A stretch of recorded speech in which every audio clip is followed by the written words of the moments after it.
Isang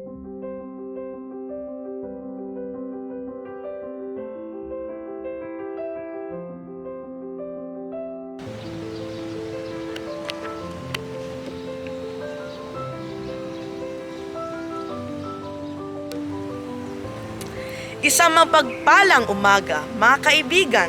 Andito na naman po ang inyong lingkod na isang masipag na Earth Warrior, si AJ Tibayan, para pag-usapan ang isang napakahalagang paksa. Ito'y tungkol sa pangangalaga at pagpapanatili sa ganda ng ating kalikasan. Alam naman po natin na ang likas na yaman ay likha ng Diyos o God's creation. At tayo ay may responsibilidad bilang katiwala o stewards ng Diyos na pangalagaan at panatiliin ang likas na ganda ng mga ito. Ang tanong, bakit nga ba natin kailangan alagaan at panatiliin ang ganda ng mga likas na yaman?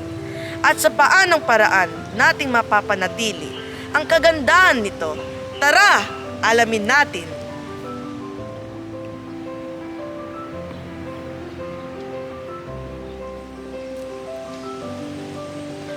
Una sa ating listahan ay ang pangangalaga sa mga halaman at hayop.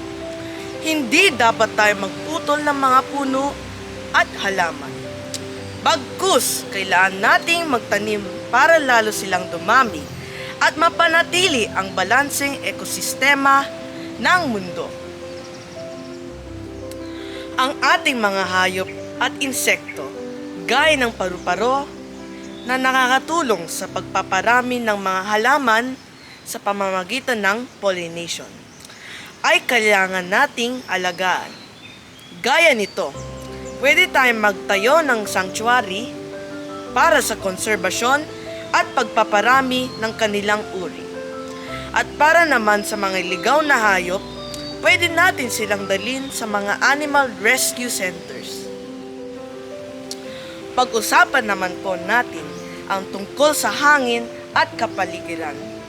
Ang pagtatanim ng puno at halaman ay isang simpleng gawain para mabawasan ang carbon footprint at greenhouse gas emissions na nakakasira sa kapaligiran dahil sa epekto nito sa climate change.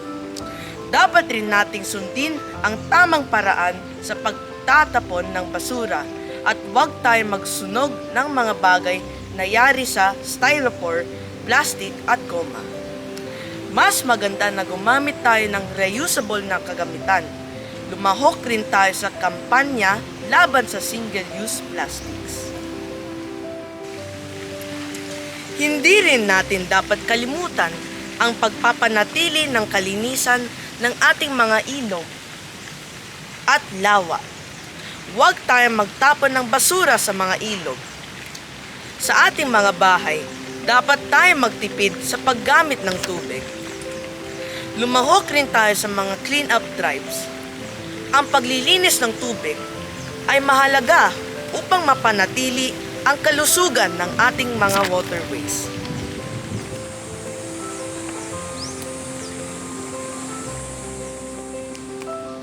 Ang pangangalaga at pagpapanatili ng ganda ng kalikasan ay maaaring ituring na isang espiritual na gawain na mula sa Panginoon.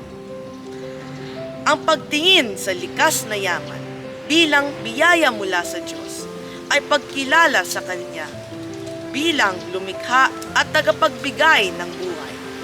Ang ating responsibilidad bilang Kanyang katiwala ay pangalagaan at respetuhin ang kalikasan. Kaya't sama-sama nating pangalagaan ang ating kalikasan para sa mas magandang kinabukasan. Muli, ako po si AJ Tibayan na nagsasabing we are all responsible stewards of God's creation. Makita-kita po ulit tayo sa susunod ng ating paglalakbay. Paalam po!